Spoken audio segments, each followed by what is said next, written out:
C'est Manuel qui un jour nous a déposé une enveloppe avec un DVD dedans et un bref descriptif. Voilà, j'ai une super idée. J'ai rencontré ces bergers. J'ai été fasciné par ce que j'ai vu. Il a fait des images et en fait, on a été conquis par les images qu'il nous a montrées. Comme il n'a jamais fait de film, C'est son premier long métrage. voilà, donc il n'a jamais fait de film, donc il est venu assez modestement en disant on pourrait faire un joli documentaire télévision. Voilà. Et donc, mais quand on a vu la manière dont il regardait la transhumance, la manière dont il abordait son sujet avec naturel, comme ça, et puis sa curiosité à lui, enfin voilà, donc c'est ce qu'on lui a proposé. Très bien. Alors Carole, quelle a été votre première réaction quand vous avez appris qu'un documentariste allait consacrer un documentaire à la transhumance dont vous étiez forcément l'une des protagonistes? Voilà, alors au départ, quand Manuel nous a parlé de son projet, c'était vraiment tout petit, comme dit Heinz. Voilà, on ne s'attendait pas que ça arrive à des proportions comme ça. Donc voilà, il y a beaucoup de gens qui sont venus nous voir en disant on peut prendre des photos, on peut faire quelques images. Donc du coup, nous, on a dit oui, naturellement, quoi, il n'y a pas sans problème. Et jamais on aurait imaginé qu'on soit là, enfin que je sois là ce soir, enfin ce matin plutôt. Et que le film en fait fasse quand même le tour des festivals internationaux aussi, faut pas l'oublier. Oui. Ouais. Je pense qu'il faut préciser une chose, parce que j'ai parlé d'un scénariste qui est venu sur le film. Donc en documentaire, c'est vrai qu'on n'écrit pas les dialogues, mais on est obligé de réfléchir à une structure. C'est comment est-ce que je veux raconter l'histoire, quel est le point de vue, et sur quoi j'ai envie de porter mon attention. Et ça doit être structuré.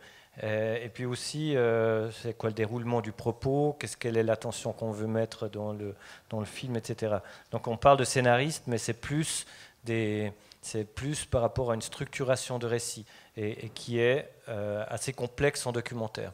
Donc c'est vrai que je dis ça parce que c'est vrai qu'il peut y avoir confusion sur cette question-là. Cette transhumance, c'est quand même une vie dure, tant sur le plan relationnel qu'au niveau des conditions climatiques et puis de vie.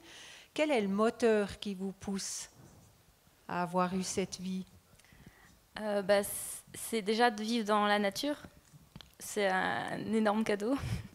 Parce que, en fait, du coup, on a une vie toute simple, mais on peut profiter des petits moments, des petits bonheurs tout simples de la vie. Et ça, c'est magique.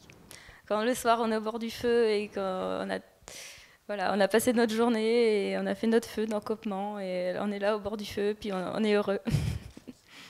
Une forme de documentaire, c'est le reportage où on est plus explicatif, où on a un commentaire, où on développe un sujet puis il y a plus d'explications dedans, tandis que ce type de documentaire, c'est plus une immersion où on n'a pas de commentaires, où le récit se développe tout seul, et ce qu'on appelle aussi du documentaire d'auteur. Alors après, disons, c'est ça peut-être le choix fondamental. Ensuite, en tout cas pour moi comme producteur, il y a des films qui se prêtent à une exploitation cinéma au grand écran, et d'autres moins. Alors après, c'est une question de choix à notre niveau, mais ça appartient à chaque producteur.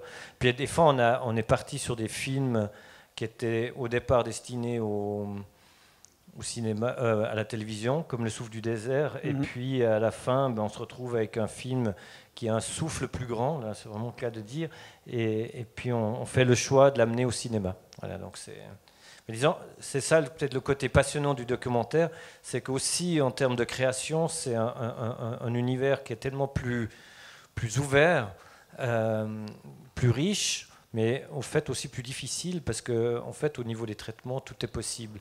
Donc on peut le réussir, comme on a aussi toutes les chances de le rater.